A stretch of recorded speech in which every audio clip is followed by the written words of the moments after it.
எனக்கு பிரியமானவர்களே, இன்றைக்கு நீங்க புயலின் ஊடாக ஒரு பெரிய கொந்தளிப்பின் ஊடாக நீங்க செல்கிறீர்களோ, இன்றைக்கு நீங்க சோர்ந்து போகாதீங்க. இயேசுவை பின் சென்று என்னுடைய வாழ்க்கையில் ஒரு பெரிய கொந்தளிப்பு வந்தது என்று நீங்கள் சொல்லுவீர்கள் என்றால், அந்த கொந்தளிப்புக்குள்ளாக அதன் ஊடாக அவர் உங்களை வழி நடத்தி சென்ற இயேசு அதிலிருந்து உங்களை வெளியே வரும்படி உங்களுக்கு உதவி செய்வார், வல்லமையை வெளிப்படுத்துவார், உங்களை பலப்படுத்துவார். ஹல்லேலூயா. ஆகவே என்னுடைய வாழ்க்கையில கொந்தளிப்பும் போராட்டமும் வரவே கூடாது என்று நாம் ஜெபிக்க முடியாது. ஆனால் அதற்கு மாறாக, இயேசுவே என் படைகள், நீர் என்னோடு இருக்கிறது தான் என்னுடைய பலன்.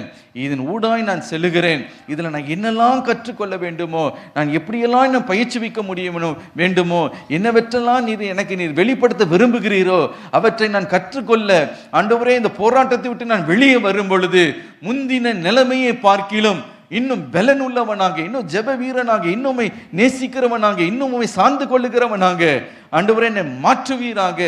Lord, let me learn the lessons that you want to teach me through this turmoil and turbulence in my life என்று நீங்கள் கேட்கும் பொழுது நிச்சயமாகவே கர்த்தர் அதை நமக்கு வெளிப்படுத்துவார். ஹல்லேலூயா.